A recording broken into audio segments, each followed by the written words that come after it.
안녕하십니까. 저는 서울대학교 의과대학의 명예교수로 있는 정현채입니다. 오늘은 인류에게 죽음이 사라지면 축복일까, 재앙일까 이런 제목으로 같이 생각해보는 시간을 갖도록 하겠습니다. 죽음이 사라지면 되게 좋을 것 같기도 하죠. 영원히 살 수가 있으니까 얼마나 좋을까 이런 생각을 하는 분들이 많을 것 같은데 정말 그게 좋은 건지 한번 그걸 곰곰이 생각해보는 시간을 갖도록 하겠습니다.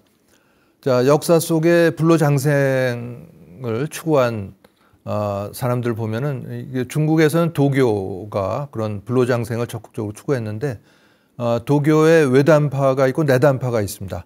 내단파는 본인의 수양을 통해서 이제 현세에서 신선이 되고 불로장생을 추구하는 것이었던 반면에 외단파는 그게 아니라 단약을 복용함으로써 이런 걸 추구했던 것이죠. 그러니까 쉽게 얘기하면은 우등생이 되는데 그 내단파는 본인이 예수 복습 열심히 하고 공부를 꾸준하게 함으로써 이제 우등생이 되는 건데 외단파는 그 공부하는 거 필요 없고 이 약 예를 들어서 총명탕 이런 거 한 재 먹으면은 우등생이 된다고 하니까 사람들이 다 그걸 찾게 되죠. 본인이 뭐 힘들게 노력하려고 하는 것보다. 그래서 중국에서 8명의 황제가 이 단약이 이제 중금속 덩어리인데 이걸 먹고 중금속 중독으로 사망했다는 그런 기록도 있다고 합니다. 이 한무제가 죽기 전에야 불사축의 헛됨을 한탄했다고 하는데 죽음이 눈앞에 다가와서야 이 황제가 여태껏 내가 어리석어 방사들에게 속았구나 하면서 이 세상에 신선이 어디 있겠는가, 이 모두가 요사스러운 망언이로다, 이런 한탄을 했다는 내용이 특히 중국 사람들이 쓴 책에 잘 소개가 되고 있습니다. 이 불로장생 사업은 과거부터 영리 목적으로서 많이 활용이 됐는데 그 불로장생을 보장한다는 뭐 선단, 또 양기본축법, 연단술, 방중술 이런 게 도교의 경우에는 이 중요한 자금원천이기도 했고 또 황금어를 낳는 거위였다 이렇게 알려지고 있습니다. 자, 뭐 이게 가상 상황을 보여주는 이제 죽어야 사는 여자라는 영화의 한두 장면을 소개해드리죠. 이 영화에서 메릴 스트립은 이게 그 젊은 남자 애인이 있었는데 어느 날 애인을 만나러 갔더니 이 젊은 남자 애인이 또 다른 여성을 만나는 걸 보고 실망하면서 돌아오게 되는데 그때 이 남자 친구가 얘기를 합니다. 부인 나이가 몇인지나 아세요? 당신 나이에 맞는 애인을 찾으세요라는 말을 듣고는 화가 나서 늙지도 않고 죽지도 않는 묘약을 파는 데를 찾아갑니다. 그랬더니 묘약을 파는 분은 나이는 한 20살 정도밖에 안 보이는데 자신의 나이가 70 몇 살이라고 하면서 인생의 잔인한 건 바로 우리에게 젊음과 활력을 체험하게 해주고는 다시 이것을 뺏어버리고는 쇠잔해 가는 걸 체험해 주는 게 인생의 아주 잔인한 면이다 이렇게 얘기를 합니다. 그러면서 불로장생이 이런 묘약을 고가에 팔고 이 주인공은 이걸 먹게 되죠. 자, 그러나 또 그 메릴 스트립의 배우자, 이 배우자는 역시 이러한 불로장생의 묘약을 구입을 권유받지만 잘 생각해 보니까 영원히 살아서 뭐 하나 생각이 들게 된 거죠. 난 영원히 살고 싶지 않아 하면서 말이 그렇지 영원히 뭘 해. 따분하고 고독하면 어떡해. 내 주변 모든 이들이 죽는 걸 보고 있어야 하잖아 하면서 불로장생의 묘약을 먹는 걸 거부합니다. 근데 이 묘약은 유효 기간이 한 10년 정도만 유효가 되는 거죠. 기간이. 그래서 이 묘약을 파는 사람도 10년 동안만 활동하고 그 뒤로는 사람들의 눈에서 사라져라 이런 권유를 하는데 그 묘약을 먹지 않은 이 남자 주인공은 그래서 몇십 년 뒤에 이 남자 주인공의 장례식 때 한 목사가 영원한 젊음이 뭔가를 얘기합니다. 영원한 젊음은 육체가 늙지 않고 또 오래 사는 게 영원한 젊음이 아니라 이 사람이 설립한 여성문제연구소, 결혼상담치료소, 많은 사람들의 어려운 문제를 해결하기 위해서 했던 이런 활동들, 또 그런 것들이 그 자녀들과 증손들의 삶 속에 남아있는 게 이게 바로 영원한 삶을 사는 사람이다 이렇게 얘기를 하고 있습니다. 반면에 이 묘약을 먹었던 이 메릴 스트립은 약효가 지나서 죽지는 않지만 육체가 이루 말할 수 없이 추한 몰골로 변해 있는 상태로 영화가 이제 끝을 맺게 됩니다. 자, 역사 문학 속에 나타난 불로장생을 보면 진시황이 그 대표적인 인물이죠. 잘 아시는 것처럼 불로장생을 위해서 전력 투구했지만 실패한 대표적인 인물이 되겠습니다. 중국을 통일하고 50세 때 중국 전역을 순찰하다가 사막 근처에서 수레 속에서 죽습니다. 그러나 이제 그 황제의 유서를 변조하기 위해서 황관들이 황제의 죽음을 은폐하죠. 시신이 부패하면서 나오는 악취를 감추기 위해서 황제가 타고 있는 수레 옆에 바로 수레를 따르게 해서 황제의 죽음을 은폐하고 이런 내용들이 역사적으로 잘 알려져 있습니다.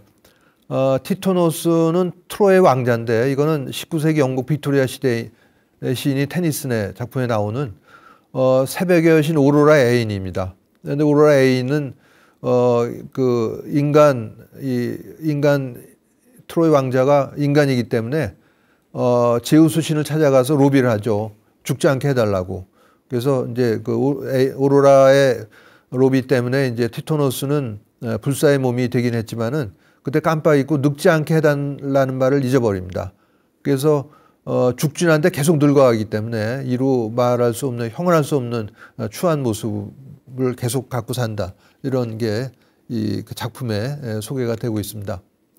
자, 제가 재직 시에 보면 이런 분들이 종종 있었습니다. 암에 안 걸리고 90살 넘겨 살 수 있게 온갖 정밀 검사를 다 해달라 하면서 사실 속마음은 120살까지 살고 싶은데 이런 얘기를 하는 분들이 종종 있습니다. 이건 앞에 그에서도 한번 말씀드렸던 슬라이드인데 오늘 얘기 진행을 위해서 다시 한번 소환을 했습니다.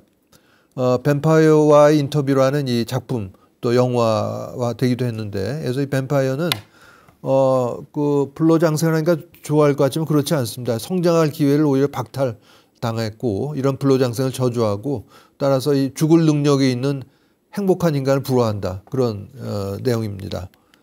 그래서 이 그 뱀파이어 인터뷰에는 한 어린이가 나오는데 이 어린이는 사실은 어린애가 아니고 어렸을 때 뱀파이어에 물리면서 이제 흡혈귀가 된 거죠. 그 흡혈귀에 물리는 순간 그때의 나이가 그대로 유지가 되기 때문에 30년이 흘렀는데도 그냥 아이의 몸으로 그냥 남아 있는 겁니다. 그러면서 불만이죠. 왜 나는 다른 사람처럼 늙지 않는가 하면서 성장하고 늙어가지 못하는 데 대한 불만을 토로할 수가 있습니다. 그래서 이 뱀파이어는 한 기자와 인터뷰하면서 나는 죽을 수 없는 몸을 가지고 고립되어 변하지 않고 사는 공허한 존재다. 그러면서 늙지도 않고 죽지도 않는 거는 공허함일 뿐이다 하면서 많은 사람들이 부러워하는 불로장생의 허함에 대해서 잘 얘기를 해주고 있습니다. 자, 이 우리나라의 전통 장례 문화를 보면 얼마나 죽음을 혐오하고 현세에 집착했는지 잘 알 수가 있습니다. 이 왼쪽에 고복이죠. 고복은 누가 죽으면은 고인이 입던 내복을 들고 지붕에 올라가서 고복을 외칩니다. 이거는 평민뿐만이 아니라 왕이 죽었을 때도 왕의 내복을 신하가 대궐 지붕에 올라가서 고복을 외쳤는데 이건 뭐냐면 그 망자의 연복을 잘 가라가 아니라 돌아오라는 거죠. 여기로. 또 사자밥상도 있습니다. 사자밥상에 보면은 잘 차려놓은 쌀밥 옆에 이 간장종지가 있는데 처음에는 이게 그 반찬인 줄 알았는데 그게 아니고 망자의 영혼을 데려가는 저승사자가 이 간장종지를 물인 줄 알고 먹으면 망자의 영혼을 데려가다가 목이 말라서 물을 마시러 여기로 다시 올 거라는 얘기죠. 어떻게든 저승을 싫어하고 현세에 집착하는 모습을 정말 알 수가 있습니다. 정말 어떻게 보면 순진하다고도 볼 수가 있는데요. 자, 죽음을 공포스럽고 혐오하는 이유는 첫 번째는 아무것도 없는 죽으면 끝이지 않은 무의 심연으로 사라진다고 생각하기 때문이고 두 번째는 제도권 종교에서 얘기하는 기독교에서 얘기하는 유황불 지옥이 있고 그 옆 그림에서는 영혼을 맷돌에 갈고 있는 불교에서 108가지가 넘는 지옥이 나오는데 그리고 세 번째는 자기가 손에 쥐고 있는 이런 걸 다 누리고 더 살다 가야 되는데 그러지 못하니까 이 죽음을 공포스럽게 생각하고 혐오하는 이유다. 이렇게 얘기할 수가 있겠습니다. 자, 서울을 비롯한 대도시 그 고층 건물 엘리베이터에도 4자가 없는 데가 많습니다. 아래 보면 어떤 건물은 3층에서 그냥 5층으로 건널 때도 있고요. 그보다 많은 게 3층을 그냥 4자를 빼고 F층으로 바꾼 그런 데가 더 많은데요. 근데 이게 우리나라만의 문제가 아니라 한자 문화권이 다 공통적이라고 합니다. 중국 이게 몇 년 전 신문에 나왔던 기사를 보면은 중국 관광객이 몰려드는 스페인 일부 호텔들이 객실과 엘리베이터에서 숫자 4를 없애는 작업을 하고 있다.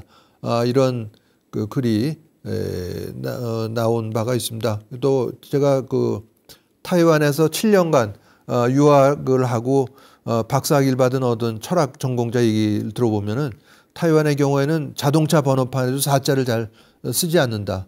이런 얘기를 저에게 해준 적이 있고 또 몇 년 전에 일본의 무역 대표부가 타이완에 갔을 때 호텔에 444호실을 배정을 해줬다네요. 그랬더니 일본 측에서 이 외교적인 결례다 하고 타이완에 항의를 했다는 그런 일화가 있어서 이제 얘기를 드립니다. 자, 우리나라에서 1988년에 전남 완도에서 체력된 상여가입니다. 내용을 보면 형제벗이 많다는들 어느 누가 내 대신 갈 거나 이승의 이기를 하직하고 저승에 갈라니 내 못 가겠다 하면서 일만 하다가니 나는 일만 하다가 가려고 하니 못 가겠어. 원통에 못 가겠어. 심정이 이해가 됩니다. 평생을 허리를 꼬부리고 밭에서 김을 메고 일을 하다가 죽을 때가 돼서 가게 되니까 아마 이런 심정이 어떻게 보면 자연스럽다고도 생각이 됩니다. 자, 그러니까 전 시간에 소개해드렸던 그 이웃으로 살고 있는 우리나라 민요를 18,000곡 이상을 체력한 이 방송국 PD 이 한 분이 가끔 상영의 내용이 아주 좋아서 틀 때가 있다고 하는데 그 방송에 내면은 바로 청취자 항의 전화가 온다고 하는데 왜 재수없는 걸 방송하냐고 항의하는 전화가 와서 아주 괴롭다 이런 애로사항을 저한테 얘기해 준 바가 또 있습니다. 스카펙은 미국의 정신과 의사, 이제 신학자이기도 했고 또 작가로 베스트셀러 작가이기도 했는데 이분이 가끔 자신의 강의를 하고 끝날 때쯤 되면은 강의를 들은 청중이 이런 질문을 한다는 거죠. 우리에게 뭔가 인생의 은총 같은 게 없을까요? 이렇게 질문을 하면은 이런 대답을 했다고 합니다. 우리 모두가 죽게 된다는 게 은총이다. 인생을 끝낼 준비를 할 만큼 세상살이에 지친 건 아니지만 이런 쓰레기 같은 세상을 300~400년 더 헤치고 살아야 한다면 아마 내가 가진 모든 돈을 다 털어서라도 일찌감치 죽는 쪽에 투자할 거다 얘기하면서 우리 모두 언젠가 죽게 된다는 게 은총이다. 이런 얘기를 하고 있습니다. 자, 베를린 천사의 시는 주인공이 그 영생을 누리는 천사입니다. 천사면서 어느 날 천사가 이런 얘기를 하죠. 영생을 누리면서 영원한 시간 속을 다니는 것보다는 이제 나와 현재를 느끼고 싶다 하면서 유한한 삶을 살아가는 인간의 호기심을 갖게 됩니다. 잠깐 다른 내용인데요. 이거 어느 미술 평론가가 영생에 대한 공포를 이렇게 얘기했습니다. 어느 날 나는 죽음에 대한 것과 같은 공포를 영생에 대해서도 느끼기 시작했다 이렇게 얘기하면서 하늘나라에서 하프 치면서 하느님 찬양하는 것까지는 좋았는데 그러나 그렇게 매일을 보내면서 영원히 안 죽는다고 생각하니까 이처럼 끔찍한 일이 1000년을 살아도 10만 년을 살아도 이렇게 구름 위에서 매일같이 하프를 뜯으면서 하느님 찬양하면서 살아갈 생각을 하니 이 끝없이 그런 날이 또 남아있던 게 말도 할 수 없게 덜 나위 없는 공포였다. 이렇게 영생의 공포를 얘기를 하고 있습니다. 한편 이 베를린 천사의 시에는 그래서 이제 천사로서의 삶, 영생을 버리고 인간으로 살아가기로 결심을 하면서 인간의 몸을 받습니다. 그래서 처음으로 몸에서 상처를 입으면서 피도 나고 피맛도 먹고 맛이 좋구나 이런 유한한 삶을 살아가는 인간으로의 삶에 빠져드는 이런 모습을 볼 수가 있습니다. 이 베를린 천사의 시를 리메이크한 게 할리우드에서 시티 오브 엔젤이라는 영화인데요. 뭐 내용은 좀 달라도 기본적인 건 같습니다. 그래서 여기는 전직 천사가 나옵니다. 천사가 자기 소개를 하는데 그 한때 천사였지만은 영생을 포기하고 지금은 쾌락주의자의 대식가가 됐다. 이렇게 얘기하면서 앞에 있는 엄청난 음식을 먹어 치우는데 니콜라스 케이지 현재 천사한테 이렇게 얘기합니다. 인간이 되고 나면 머리에서 발끝까지 냄새 나고 아프고 또 엄청 배가 고프고 또 배고픈 것도 처음 느껴보는 그런 감정인데 아주 혼란스럽겠지만 그러나 한편은 아주 좋은 느낌이다. 이런 인간 유한한 삶을 살아가는 인간이 된 느낌을 천사에게 얘기를 해줍니다. 자, 죽음이 사라진다. 죽지 않게 되면 얼핏 생각하면 굉장히 축복일 것 같습니다. 부모, 형제, 또 배우자, 자식하고 영원히 살아가니까 이게 대단한 축복일 것 같은데 과연 그게 축복인지 아니면 재앙인 건 아닌지 이런 걸 같이 한번 생각을 해보도록 하겠습니다. 영국에서 만든 드라마입니다. BBC의 터치우드라는 이 시리즈의 제목은 기적의 날이었는데요. 이 첫 장면은 그 차를 타고 가던 주인공이 비 오는 날 그 과속으로 달리다가 급정거할 때 앞에서 철근 파이프를 싣고 가던 트럭도 급정거를 하면서 그 차에서 튀어나온 미끄러져 나온 철근 파이프가 이 차의 앞유리를 관통해서 주인공의 가슴에 박히게 되죠.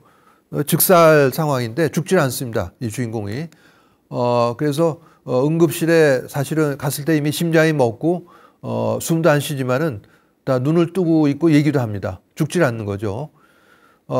그런데 이 주인공뿐만이 아니라 여러 곳에서 이런 일이 일어납니다. 물론 이게 가상의 상황인데요. 죽음이 사라져버린 가상의 상황을 이 터치우드라는 드라마에서 다루고 있습니다. 22층에서 환자가 추락을 했는데 온몸에 뼈가 부러지고 양쪽 폐가 기웅, 숨을 쉴 수가 없을 텐데 죽지 않았다. 그러면서 24시간 동안 단 한 명도 죽지 않았고 자연사로도 죽지 않고 심각한 중상을 입어도 죽지 않고 질병으로도 죽지 않고 이 어느 한 병원만 그런 게 아니라 시카고, 런던 모든 세계 주요 도시에 똑같은 상황이 일어납니다. 그 TV 방송 뉴스 시간에는 미국뿐만 아니라 17개 나라가 같은 발표를 했는데 지난 36시간 동안 전 세계에서 한 명도 사망하지 않는 상황이 발생을 한 거죠. 구체적인 내용을 보면 죽은 사람들이 그냥 병원 침대에 누워있다. 산송장이나 다름없이 심장이 멈추고 호흡이 없지만은 눈을 뜨고 살아있는 그런 상황이 닥치게 된 겁니다. 그래서 death of death라고 표현을 했는데 어느 날 갑자기 아무도 죽지 않고 다음 날도 아무도 죽지 않고 그 다음 날도 아무도 죽지 않는, 그래서 이 상황을 가만히 보면은 지구상에서 매일 30만 명 정도가 사망을 한다고 합니다. 여러 가지 사건, 사고, 질병 등등으로 해서 사망을 하는데 만약 아무도 죽지 않는다면 3일 만에 100만 명 정도가 인구가 증가를 하는 거죠. 거기다가 또 매일 한 50만 명 정도가 새로 태어나니까 이틀 만에 100만 명이 새로 태어났는데 사흘만 따져보게 되면은 사흘 만에 그 아무도 안 죽어서 100만 명이 늘고 또 새로 태어나는 150만 명이 늘어나니까 단지 사흘 만에 250만 명의 인구가 전 세계적으로 증가하는 걸 알 수가 있습니다. 이게 4개월만 지나면 뭐 어렵게 계산 안 해봐도 사회 체계가 붕괴되는 걸 알 수가 있습니다. 사형도 집행되지 못하고 중환자실에서는 환자가 사망을 하지 않으니까 아무리 중환자라도 병이 낫는 건 아니니까 입원을 해야 될 때는 입원할 수가 없는 거죠. 또 식량 부족으로 동물처럼 싸우게 된다. 이런 일이 일어나리라고 하는 것을 어렵지 않게 짐작을 해볼 수가 있습니다. 그래서 이 그 가상의 드라마에서는 사람들이 그 지구에서 죽음이 사라진 걸 알고 기적의 날이라고 불렀지만 조금 지나가 보니까 이게 기적의 날이 전혀 아니라 올해 재앙이라고 하는 거를 이제 뼈저리게 느끼게 됩니다. 자, 이거 몇 년 전에 어느 변호사 한 분이 썼던 컬럼입니다. 때가 되면 결국은 죽는 것을, 이런 제목이었는데 내용이 아주 공감이 많이 가서 오늘 소개를 해드립니다. 처가 여름 뒤끝에 며칠 몸살 앓았다. 처음에는 기침이 나고 목이 붓더니 열도 났다 하면서 병원에 간다는 걸 겁을 주어 말렸다 하는데 요즘 이 유행하는 신종 플루인지 확인하는데 15만 원이 줍니다. 이게 이 컬럼이 13년 전이니까 그때 당시에는 요즘에 코로나 대신에 또 신종 플루, 메르스 뭐 여러 가지가 있었습니다. 신종 플루인데 내 처가 비교적 가벼운 질병의 공포 때문에 들어가는 15만 원의 검사비를 당장 굶어 죽어하는 아프리카 아이들한테 돌리고 나도 적당히 늙으면 독감에 걸려 죽어주는 게 가장 멀리 있는 자, 아직 태어나지 않은 자들에 대한 도리이다. 이런 컬럼을 썼는데 아주 저는 공감이 가는 내용이라서 이걸 스크랩을 해놨는데 오늘 강의에서 이걸 여러분들께 소개를 해드렸습니다. 몇 년 전 우리나라에서도 개봉했던 영화인데요. 이 영화에서는 주인공이 교도관을 하다가 퇴직을 했는데 108세까지 현재 살고 있습니다. 여기서 오는 문제점, 다른 사람은 다 죽고 혼자만 살고 있는 장수한 데서는 문제점을 잘 우리에게 알려주고 있습니다. 한편 우리나라의 과학자가 이런 연구 결과를 발표했는데요. 늙음과 죽음이라고 하는 것은 체계적으로 프로그램된 필연적인 단계다.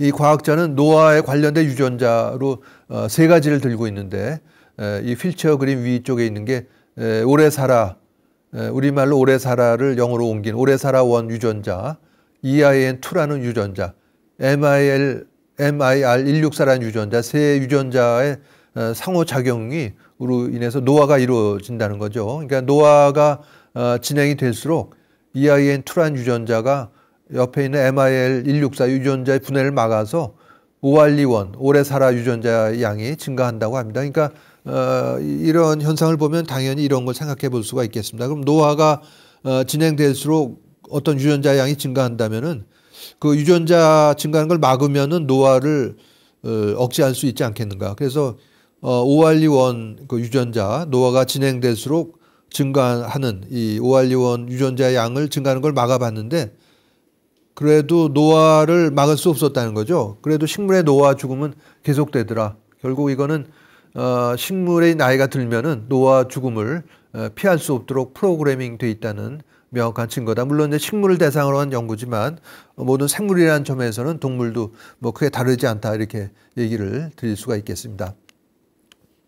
자, 그 영화의 나머지 내용인데요. 그래서 이 108세 된 그 주인공이 이렇게 얘기합니다. 108세가 되도록 살아오면서 아내, 또 아들, 동료들, 그리고 나와 대화하는 당신이 죽는 것도 봐야겠죠. 나는 그런 걸 봐야 하는 저주를 받았다. 이렇게 얘기합니다. 자신의 장수를 저주로 보고 있는 거죠. 영원히 살고 싶지 않았지만 죽기까지 오랜 세월을 죽음을 소원하겠죠 하면서 자신은 벌써 바라보고 있다. 이렇게 얘기하고 있습니다. 또 기다리면서 잠자리에 누워서 오래전에 사랑했던 사람들, 또 오래전에 떠난 아름다운 아내를 생각해 보지만 이 108세 된 주인공은 한 가지 생각으로 많은 밤을 지새웁니다. 내가 도대체 얼마나 더 오래 살아야 되는가. 이런 고민과 한탄을 하는 모습이 이 영화에 잘 그려지고 있습니다. 인간의 DNA를 자르고 덧붙여서 삶을 연장해보자. 이런 연구들이 많이 이루어지고 있습니다. 이런 연구는 연구비가 아주 많이 주어지기 때문에 활발하게 연구가 되고 있는 거죠. 몇 년 전 일간 신문의 기사인데 영하 196도 속에 깨어날까라는 내용입니다. 이 냉동된 채 미래에 다시 살아나기를 기다리는 사람들이라는 제목인데 미국 미시간주의 냉동보존재단에 2m가 넘는 이거 냉각기에 영하 196도 질소 속에 103구의 시신이 보관이 돼 있고 또 다른 재단의 104구, 또 러시아의 이 재단에는 223구에서 전 세계 몇백 구의 시신이 지금 냉동 질소 칸에 보관이 돼 있는데 이걸 창시한 그 미국의 물리학자 에팅거는 이런 얘기를 했습니다. 늙는다는 거는 정상이 아니라 질병이라고 하는 거죠. 그래서 질병을 예방하고 치유하려는 거다. 냉동 인간을 깨어나게 하는 시점이 되면은 우리가 질병과 상처를 치료하고 젊음까지 되돌리는 기술도 실현되겠지 이렇게 얘기를 하고 있는데 문제는 아직 기술적으로 가능한지 아직 확인된 게 없다. 이 물리학자도 역시 그 세상을 떠났고 본인도 냉동 질소 칸에 들어가 있고 어머니와 두 부인도 이 냉동 질소 칸에 통 속에 들어가 있다고 합니다. 이 과정은 이렇게 되는데요. 사망 판정 직후에 바로 이루어지게 됩니다. 시체가 굳어지기 전에 얼음 욕조에 넣고 16가지 약물 처리를 해서 한 30분 정도에 끝내고 영하 196도 질소 탱크 속에 들어간다고 하는데 비용이 한 2억 3천만 원 정도 든다고 하는데 이 비용을 이게 이 생명보험을 들고 수혜자를 이 재단에 보존하는 방식으로 보존 비용을 해결한다. 돈이 없는 사람은 뇌만 꺼내서 보존하는 경우도 있다고 합니다. 근데 문제는 이런 사망 선고를 받은 시신이 회생하술이라는 확신은 아직 없다. 아마 이 헛된 꿈이 될 가능성이 많은 거죠. 자, 이런 연구가 계속되고 있습니다. 인간 수명을 150세까지 더 늘려보겠다. 이 다른 동물보다 더 오래 사는 거북이, 이 악어 도롱뇽을 이 냉혈 동물이죠. 변형 동물을 인간도 대상으로 해서 인간도 150살까지 살 수 있는 비결을 찾아보겠다. 미국의 한 대학이 이런 걸 연구하고 있는데 일부 동물이 더 천천히 노화되는 걸 이해할 수 있다면 인간의 노화를 더 잘 이해할 수 있을 거다 하면서 노화를 역전시키는 기술이 발전이 되면 앞으로 2070년에 50년 뒤에 태어난 어린이는 이제는 150살까지 살 수 있을 거다. 이렇게 공언을 하고 있습니다. 자, 이 카툰은 벤치에 앉아있는 3명의 노인이죠. 배가 나오고 지팡이를 든 걸로 봐서 노인들이란 걸 쉽게 알 수가 있는데 죽음의 신이 지나가니까 들키지 않기 위해서 어린이의 얼굴 이 그림으로 자신의 늙은 얼굴을 감추고 있는 모습입니다. 나의 그 죽음을 죽음에게 알리지 마라. 이런 표현이 되겠습니다. 자, 이 죽음을 질병으로 간주해서 없애고자 하는 어느 생명과학자 인터뷰인데요. 이 과학자는 이런 얘기를 합니다. 저는 어떤 이유로도 죽고 싶지가 않다. 저에게 마지막 숨을 쉬는 순간 따위는 오지 않을 거다. 어떻게 좀 보면 상당히 오만한 발언이기도 한데 지금 연구하고 있는 손상된 세포를 복구할 수 있는 약이 만들어지기만 한다면 영원히 살 수 있다. 이런 얘기를 하는 거죠. 그러나 물론 이제 노화만 막으면 영원히 살 수 있겠는가? 이거는 그냥 이 주장이고 이론에서만 가능한 주장일 뿐이다. 현대의 수준이 이렇게 됩니다. 인간이 영원히 살 수 있는 방법이 있고 3가지 다리를 건너면 된다. 첫 번째 다리가 건강 관리를 통해서 노화의 속도를 줄이면 되고, 두 번째는 생명공학 혁명으로 인간 신체를 재설계하고, 세 번째는 나노기술 발달로 만들어진 나노로봇이, 눈에 보이지 않는 로봇이 모든 병원균에 대처할 수 있게 해주면은 영원히 살 수 있다는 거죠. 그러면서 본인도 지금 알약을 먹고 있는데 어마어마하게 많이 먹고 있습니다. 과거 250개 알약을 하루에 먹고 있다가 100개로 줄인 거라고 하는데, 비타민 또 여러 건강식품도 1년에 뭐 수백만 원 이상을 쓴다고 하는데, 이 내용은 뭐 좋은 내용들입니다. 블랙베리, 초콜릿, 이런 생선, 연어, 고등어, 녹차, 콩 이런 것들을 주로 먹는다고 하는데, 영원히 살기 위해서 이런 거를 지금 하고 있는 거죠. 자, 이런 과학자들의 생각은 이 죽음을 퇴치할 수 있다는 환상을 갖고 있는 것인데, 이 늙음과 죽음을 박멸해야 될 해충이나 또 불구대천의 원수, 적으로 여기는 것이라고 볼 수가 있습니다. 이런 생각에서 좀 벗어나야 될 텐데 하는 안타까움을 저는 느끼게 됩니다. 자, 그 판타지 영화인데요. 파르나소스 박사의 상상극장이라는 영화의 그 줄거리를 다 말씀드릴 건 아니고, 이 주인공이 영생을 누리고 있기 때문에 오늘 영화를 소환을 했습니다. 이 주인공은 이런 한탄을 합니다. 왜 영원히 살고 싶어 이렇게 안다니까 여간 끔찍한 일이 아닌데 하면서, 영원한 삶은 영원한 고통이다. 나는 워낙 그렇지 않은데 악마의 장기에 넘어가서 죽을 수 있는 복을 걷어차고 많은 바람에 내가 영원히 살게 됐다 하면서 자신의 현재 삶을 굉장히 한탄을 하고 있습니다. 그래서 길거리에서 이렇게 국어를 음악을 연주하고 국어를 해가면서 시대가 바뀌고 나면 내에게 귀 기울이지 않을 걸 이 악마가 알게 되면서 나를 영원히 살게 만들었다 하면서, 영원한 삶을 살게 된 나는 지금 이처럼 이렇게 버려지고 있고 더 살고 싶지 않았다. 이런 얘기를 하고 있습니다. 사망 판정 받은 직후에 많은 돈을 들여서 영하 196도의 냉동 질소에 들어간 수백 구의 시신들이, 이분들이 정말 나중에 해동돼서 서로 살아났다 하더라도 어떤 삶을 어떻게 살아갈 것인지에 대한 생각을 과연 어느 정도 해봤는지 참 궁금하게 생각이 됩니다.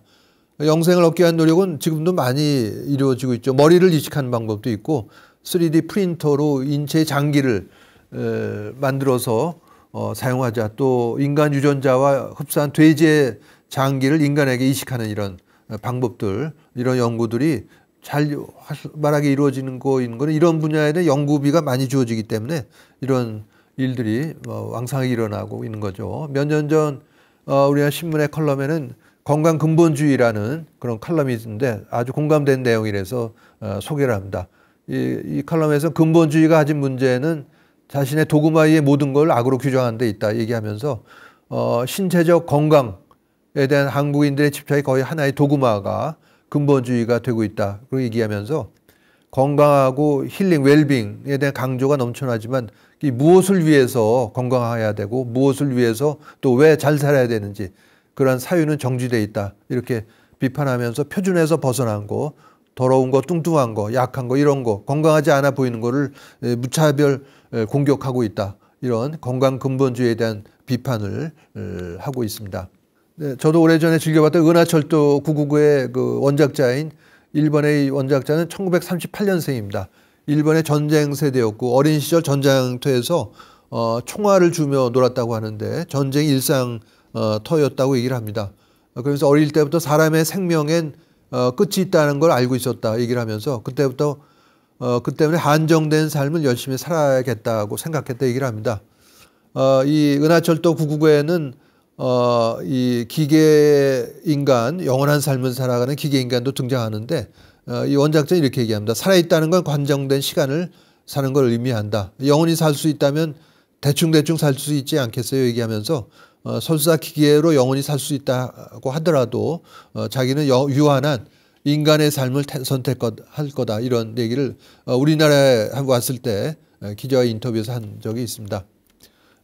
유명한 건축가 김수근 선생은 55세 나이로 간암으로 세상을 떠났습니다. 1986년에 간암으로 세상을 떠났을 때 병문안 후배에게 이런 얘기를 남겼는데요. 나 50년 살았지. 하지만 일과 여행, 노는 거를 다른 사람보다 3배나 했으니까 150살까지 산 셈이지 하면서 담담하게 삶을 마무리했습니다. 이분에게는 삶의 길이보다 더 중요한 게 이런 것들이었던 것이죠.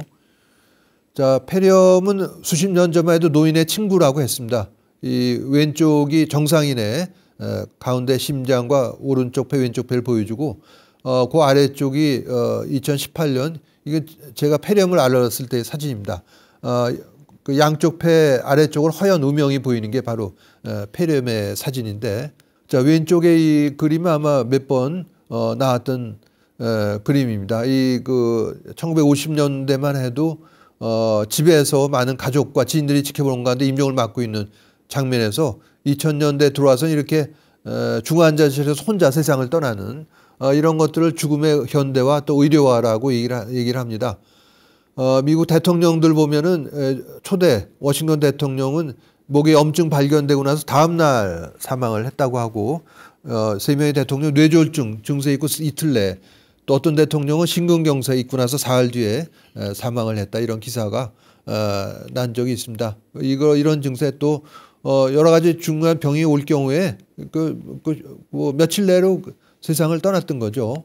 자, 이거는 그 엔딩 노트는 여류 촬영 감독이 친정 아버지의 위암 말기 진단받는 순간부터 촬영을 해서 세상을 떠나기 직전까지 촬영을 한 다큐입니다. 그래서 이 주인공은 더 살려고 울며 매달리지 않겠다 이 얘기하면서 친구에게 전화를 걸면서 연하장과 부고장을 같이 보내려고 한다 이런 얘기를 하면서 90세 넘은 어머니한테 이런 전화를 합니다. 오랫동안 고마웠어요 하면서 어머니보다 먼저 가서 죄송해요. 다들 도와드릴 거예요 하면서 그래도 장례식은 할 거고 조용히 간단하게 노래도 부를 거예요 이런 얘기를 합니다. 그러면서 장남하고는 장례식에 초대할 조문객 명단을 서로 상의를 하는데 끝까지 이런 유머도 잃지 않습니다. 장남 보고 나 죽은 다음에 이런 그 조문객을 초대할 명단을 정리하다가 잘 모르겠으면 나한테 전화해라. 이런 유머도 잃지 않는 모습을 볼 수가 있습니다. 이제 100세가 넘은 이 연세대 철학가의 김영석 명예교수 이런 얘기를 했는데요. 인생의 노른자 시기에 어디였는가? 65세부터 75세까지였다 얘기합니다. 이 나이가 돼야 생각이 깊어지고 행복이 무엇인지 또 세상을 어떻게 살아가야 하는지를 알게 됐다 이렇게 얘기를 합니다. 이건 제 모습입니다. 1975년에 가장 왼쪽에 대학생 때의 모습이고 40년이 지나면서 신체 여러 가지 변화가 오더군요. 흰 머리털이 증가하고 머리 숱이 줄어들기도 하고 불면증 또 이 퇴행성 관절염으로 무릎 통증이 오기도 하고 고혈압 또 고지혈증 노인성 난청 뭐 여러 가지 병이 거의 뭐 걸어다니는 병원 수준으로 많이 나온 걸로 알 수가 있습니다. 그러나 좋은 점도 있습니다. 그래서 우울증이 줄어들고 조급함, 죽음에 대한 두려움이 감소했고 덕담을 더 많이 하게 됐고 일상사 아주 작고 사소한 거를 즐기게 됐고 경험이 축적된다. 이런 걸 들 수가 있습니다. 요즘에 가장 오른쪽이 제가 2018년에 방광암 수술을 받고 나서 이 모습인데 이제는 뭐 제가 방광을 다 드러냈고 소장을 잘라서 인공 방광을 부착을 한 상태이기 때문에 오줌 뽑는 사람으로의 삶을 살아가면서 삶의 종착역이 이제 멀지 않았구나 하면서 이제 떠날 준비를 하게 된 그런 변화를 이제 한 장의 슬라이드에 요약을 했습니다. 노인이 된다는 건 이렇게 생각처럼 슬픈 일이 아니다라고 이 책에서 얘기를 하고 있습니다. 이 주름진 얼굴, 약해진 체력의 이면에는 우리를 의식 전환의 길로 이끄는 대단히 의미 있는 과정이 있다 얘기하면서 이 호기심 또 관심과 연민을 가지고 탐구한다면은 우리 내면의 진화를 이루어서 삶을 깊이 이해하게 될 뿐만이 아니라 직관력도 갖게 된다 이렇게 강조를 하고 있습니다. 이거는 김기찬 작가의 골목안 풍경 전집이라는 사진의 일부인데요. 어린이들의 밝게 웃는 모습, 주름살 하나 없는 얼굴에, 그러나 이쪽 오른쪽 아래 할머니는 주름살 투성이지만은 아주 보살과 같은 그런 넉넉하고 인자한 그 웃음도 같이 볼 수가 있겠습니다. 김창읍이라는 조선시대 후기 분위는 66살이 되던 해 1718년인데 이런 글을 남겼습니다. 나이가 들어 뭐가 좋은가? 얼굴이 만나죠. 만남을 꺼리게 되니까 차분한 시간을 가질 수가 있고 발음이 부족하니 침묵을 지킬 수가 있고 또 기름진 음식을 잘 씹지 못하니 식생활이 담백해지고 또 글 읽는 소리가 유창하지 못하니 마음으로 깊이 볼 수가 있다.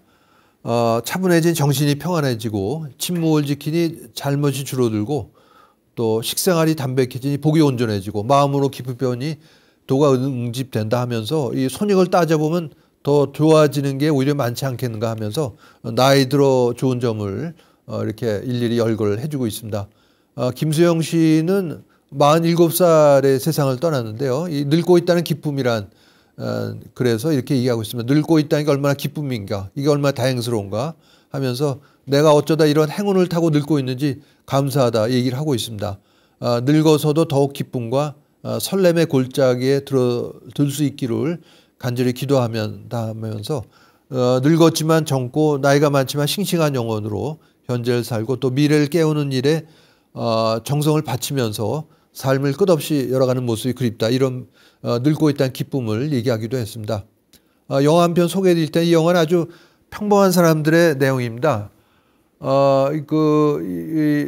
이 주인공은 말다툼 끝에 10년 전에 연락을 끊고 지내온 형이 뇌졸중으로 쓰러졌다는 연락을 받자 형을 만나러 갈 결심을 하게 되죠. 근데 그 왼쪽 아래에 있는 이런 이유로 딸이 펄펄 뛰면서 반대를 합니다.